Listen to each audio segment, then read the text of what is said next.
जानते हैं कि समाज और समुदाय शब्द अक्सर एक जैसे लगते हैं, लेकिन समाज शास्त्र में इन दोनों का अर्थ अलग अलग होता है। परीक्षा में भी यह प्रश्न अक्सर पूछा जाता है। आज हम सरल भाषा में समझेंगे समुदाय और समाज में अंतर। सबसे पहले जानते हैं समुदाय क्या होता है और फिर समाज के उदाहरण को समझेंगे। इसके बाद दोनों के बीच के अंतर को समझेंगे। समुदाय एक ऐसा समूह है जिसके सदस्य एक निश्चित क्षेत्र में रहते हैं और उसमें हम की भावना पाई जाती है। समुदाय क्या है?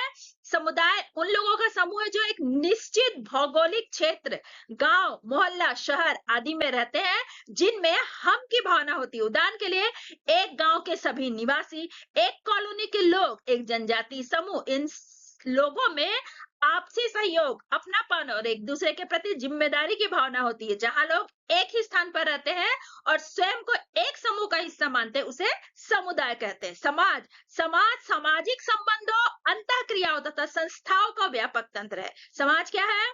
समाज सामाजिक संबंधों, सामाजिक अंतःक्रिया और विभिन्न संस्थाओं, परिवार, शिक्षा, धर्म, राजनीति का एक व्यापक जाल है। उदाहरण के लिए भारतीय समाज, ग्रामीण समाज, शहरी समाज।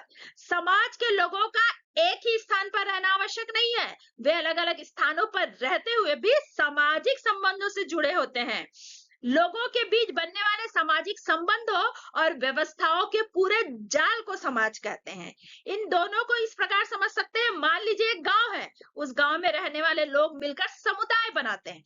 वही उन लोगों के बीच परिवार, विवाह, शिक्षा, धर्म, राजनीति आदि से जुड़े सभी संबंध मिलकर समाज का निर्माण करते हैं। चलिए अब इन दोनों को हम अंतर को समझते हैं। समुदाय और समाज दोनों ही लोगों के समूह से जुड़े हैं, लेकिन इनके अर्थ और स्वरूप में अंतर होता है। पहला है समुदाय व्यक्तियों का समूह है, समाज सामाजिक संबंधों का जाल है। समुदाय में लोग एक साथ रहते हैं, समाज उन लोगों के बीच बने संबंधों और अंतःक्रियाओं का जाल है। उदाहरण के लिए एक गांव समुदाय है, जबकि पूरे भारत के लोगों के बीच सामाजिक संबंधों का तंत्र भारतीय समाज है। दूसरा है समुदाय के लिए निश्चित भौगोलिक क्षेत्र आवश्यक है और समाज के लिए निश्चित भौगोलिक क्षेत्र का आवश्यक नहीं है। समुदाय किसी विशेष स्थान से जुड़ा होता है, समाज बिना किसी निश्चित क्षेत्र के भी हो सकते हैं। उदाहरण के लिए एक मोहल्ला समुदाय है, लेकिन विश्व समाज पूरे विश्व में फैला हुआ है। समुदाय में हम की भावना प्रबल होती है और समाज में हम की भावना आवश्यक नहीं होती है। समुदाय के लोग अपनेपन का अनुभव करते हैं, समाज में यह भावना उतनी आवश्यक नहीं होती है। आकार अपेक्षाकृत छोटा होता है और समाज का आकार व्यापक और बड़ा होता है। समुदाय का आकार छोटा होता है, समाज का बड़ा। गांव जनजाति छोटे समुदाय है, भारतीय समाज या विश्व समाज का बहुत व्यापक है। पांचवा है प्रत्यक्ष संबंध अधिक होते हैं और इसमें प्रत्यक्ष एवं अप्रत्यक्ष संबंध होते हैं। समाज में प्रत्यक्ष और अप्रत्यक्ष दोनों प्रकार के संबंध होते हैं और समुदाय एक दूसरे को व्यक्तिगत रूप से लोग जो है जानते हैं। छठवां है समुदाय का जीवन अपेक्षाकृत सरल होता है और समाज का जीवन अधिक जटिल होता है। समुदाय में नियम भूमिकाएं कम जटिल होती है, समाज में अनेक संस्थाएं विविध भूमिकाएं होती है। सातवां है सदस्यों के हित अधिकतर समान होते हैं और समाज के सदस्यों के हित विविध और भिन्न हो सकते हैं।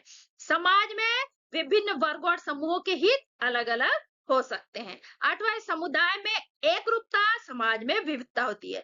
समुदाय के लोगों की भाषा, संस्कृति और रीति रिवाज समान हो सकते हैं, समाज में विभिन्न संस्कृतियां और जीवन शैलियां होती है। समुदाय में अनौपचारिक नियंत्रण होते हैं, परिवार, परंपरा और जनमत नियंत्रण करते हैं। समाज में कानून, न्यायालय आदि औपचारिक नियंत्रण भी होते हैं। अगला है समुदाय में लोग एक दूसरे को जानते हैं, समाज में सभी लोगों का एक दूसरे को जानना संभव नहीं होता है। अगला है समुदाय में भावनात्मक लगाव अधिक होता है, समुदाय के सदस्य एक दूसरे के सुख दुख में सहभागी होते हैं। समाज में यह लगाव अपेक्षाकृत कम हो सकता है। अगला है समुदाय का निर्माण स्वतः होता है, लोग एक स्थान पर रहकर स्वाभाविक रूप से समुदाय बना लेते हैं। समाज सामाजिक संबंधों के विकास से निर्मित होता है।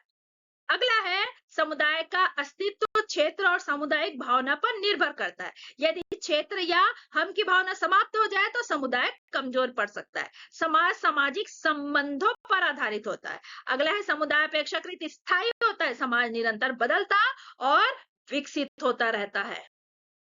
समुदाय समाज का एक भाग है।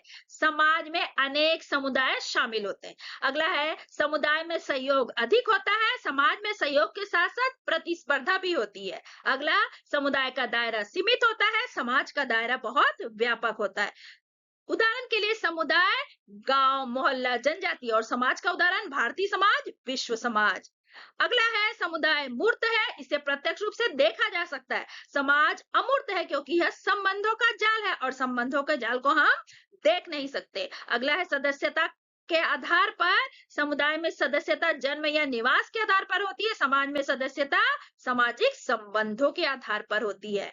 निष्कर्ष, समुदाय उन व्यक्तियों के समूह को कहा जाता है जो किसी निश्चित भौगोलिक क्षेत्र में रहकर आपसी जुड़ाव, सहयोग तथा हम की भावना के साथ जीवन व्यतीत करते हैं। इसके विपरीत समाज सामाजिक संबंधों का व्यापक तंत्र है जो विभिन्न व्यक्तियों, समूहों, समुदायों को आपस में जोड़ता है। इस प्रकार समुदाय समाज का एक अंग है, जबकि समाज अनेक समुदायों का समग्र और व्यापक स्वरूप है। अगर ये वीडियो आपको पसंद आया हो तो लाइक करें, शेयर करें और चैनल को सब्सक्राइब करना ना भूलें। धन्यवाद।